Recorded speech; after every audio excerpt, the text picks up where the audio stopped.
东西，吃完后我们就出发。谢谢。你身子弱，脚又受了伤，还是我扶你吧。你人很好，就是太固执了。不要着凉了。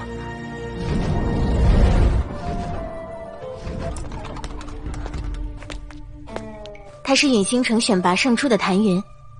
圣宗的弟子，本执事便有之子。那本执事现在送你们进入。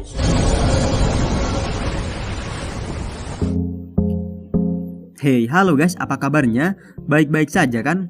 Dan dalam episode kali ini saya akan kembali membahas serta melanjutkan alur film Donghua Against the Sky Supreme untuk melanjutkan episode yang sebelumnya sempat tertunda saya bahas, dan kali ini adalah lanjutan dari part sebelumnya.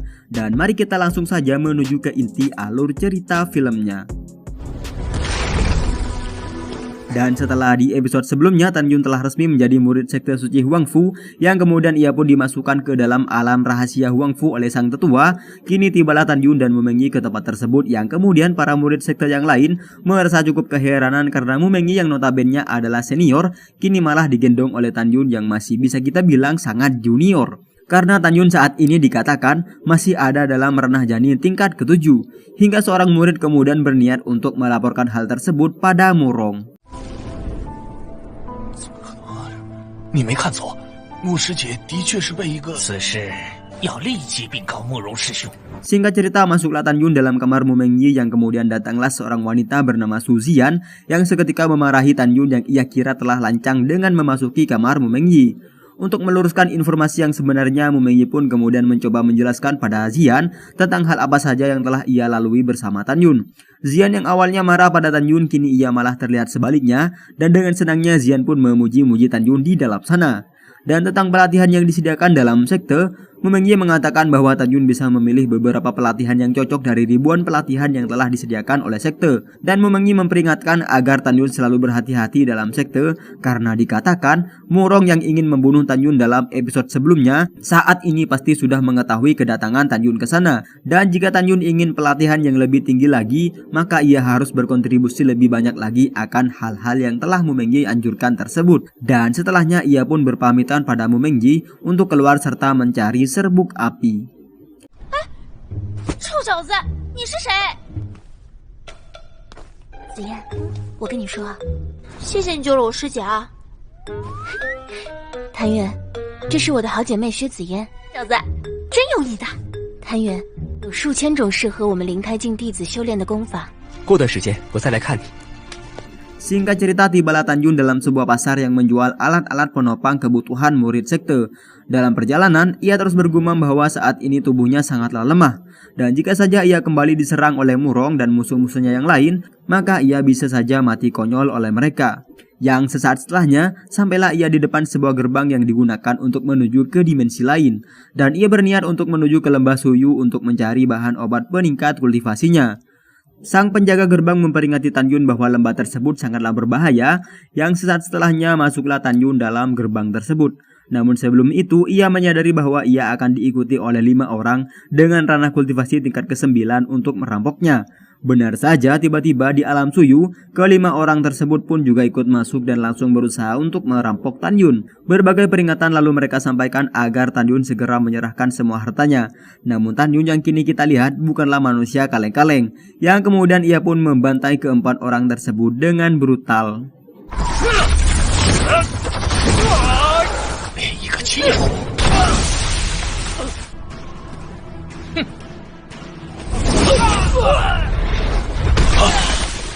Setelah mengalahkan ke-4 orang musuhnya, kini Tan Yun harus berhadapan dengan ketua kelompok penjahat tersebut. Nampaknya kekuatan keduanya tak sepadan karena Tan Yun memiliki jiwa dewa Hongmeng yang tentunya bukanlah jiwa dewa kaleng-kaleng. Dan si penjahat nampaknya tak tahu akan hal tersebut dan tetap saja ia berniat untuk membunuh Tan Yun. Beberapa kekuatan hebat milik Hongmeng pun Tan Yun gunakan untuk melawan si penjahat, dan kemudian si penjahat menggunakan sihir pedangnya yang membuat Tan Yun kemudian kalang kabut berlarian bak ayam dikejar musang. Namun epic comeback pun terjadi dan Tan Yun menggunakan kecepatan yang ia punya untuk melawan si penjahat dan membuat si penjahat cukup terkejut akan kemampuan Tan Yun yang di luar batas. Pertarungan pun terus berlanjut dengan sengit hingga si penjahat kemudian merasa kewalahan untuk melawan dan ia berlari dari Tan Yun agar ia tak terbunuh. Tan Yun pun menggunakan ilmu pedangnya juga dan si penjahat spontan menggunakan tubuh anak buahnya sebagai tameng.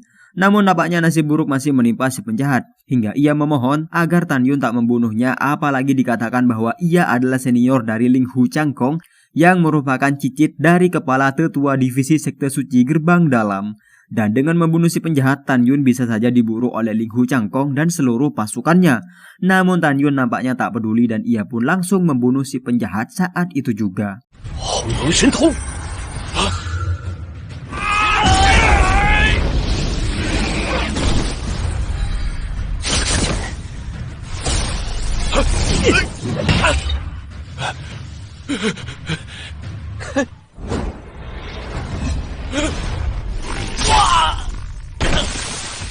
你若杀了我，灵狐师兄可是那门圣魂一脉首席个，就是死。Ketiga anak buah yang selamat dan tak dibunuh oleh Tan Yun, kemudian mereka bertiga pun melaporkan semua hal tadi pada Ling Hu Changkong. Namun saat melaporkan hal tersebut, Ling Hu Changkong tak percaya bahwa si ketua penjahat atau Wei Qi berhasil dibunuh oleh seorang pria dengan ranah janin roh tingkat ke-7. Dan kini Tan Yun mendapatkan musuh yang baru lagi dan pastinya akan mengincar nyawa Tan Yun. Yang kemudian Ling Hu Changkong mengutus anak buahnya yang bernama Ye Tian untuk memburu serta membunuh Tan Yun. Tak berhenti di situ, murid sekte yang melihat Tan Yun menggendong Mu Mengyi di scene sebelumnya, kini ia juga melaporkan hal tersebut pada Murong, yang notabene Murong tersebut sangat menyukai Mu Mengyi dan ia tak ingin siapapun merebut Mu Mengyi dari tangannya. Murong yang mengira bahwa Tan Yun telah berhasil ia bunuh di episode sebelumnya, ia pun tak percaya bahwa Tan Yun masih hidup, yang kemudian ia pun lagi dan lagi berniat untuk membunuh Tan Yun. Di kondisinya yang tak memungkinkan untuk mengejar Tan Yun, maka anak buahnya tersebut yang bernama Tan mengajukan diri untuk mengejar serta membunuh Tan Yun. Dan dengan senang hati, Murong pun menyetujui inisiatif anak buahnya tersebut. 见过这小子摔死了，没想到居然还活着。慕容师兄息怒，属下一定活捉谭云。若没有其他事的话，小的就先行。 Singkat cerita, Tan, si anak buah Murong, kini benar-benar memasuki lembah Suyu untuk mencari serta membunuh Tan Yun bersama beberapa anak buahnya. Tan Yun kini dalam perjalanan, kemudian ia mengatakan meskipun lawannya Ling Hu Changkong sekalipun, ia tak akan mundur jika saja nantinya ia berhasil menyempurnakan tubuh tirani Hong Meng tingkat pertama. Dan ia tinggal menunggu untuk naik ke ranah janin tingkat ke-9 karena dikatakan saat ini ia sudah ada dalam ranah janin tingkat ke-8. Dan karena sebentar lagi akan ada pengumuman di sekte, maka Tan Yun pun menyegerakan dirinya untuk kembali ke sekte. Namun tiba-tiba ia melihat iblis kera salju yang sedang mengejar seorang wanita dan spontan ia pun berniat untuk menyelamatkan wanita tersebut. Sesaat sebelum si iblis kera menyerang Tan Yun pun menggunakan kekuatannya untuk menahan serangan si iblis dan menyuruh si wanita untuk segera berlari. Si wanita awalnya menolak, namun karena situasinya benar-benar berbahaya, ia pun berlari dari sana dan makhluk yang Tan Yun kendarai kini juga berusaha untuk mengalahkan si iblis kera. Meski dengan sekuat tenaga, dato atau kendaraan Tan Yun tersebut berusaha melawan si iblis, tetap saja ia tak mampu membendung kekuatan si iblis hingga ia pun terlempar cukup jauh dan terluka parah. Dirasa memang tak mampu melawan, Tan Yun dan si wanita tersebut pun kemudian lanjut berlari menghindari amukan si iblis. Namun si iblis nampaknya tak mau menyerah begitu saja untuk mengejar Tan Yun. Hingga tanpa disadari, sudah cukup lama mereka berlari hingga kini matahari terlihat lebih condong ke arah barat. Namun nafsu si iblis kera untuk mengejar Tan Yun nampaknya tak sebanding dengan kekuatannya sendiri hingga ia pun rubuh karena kelelahan. Menyadari mereka tak lagi dikejar oleh si iblis, maka keduanya pun sontak merasa lebih lega untuk saat ini.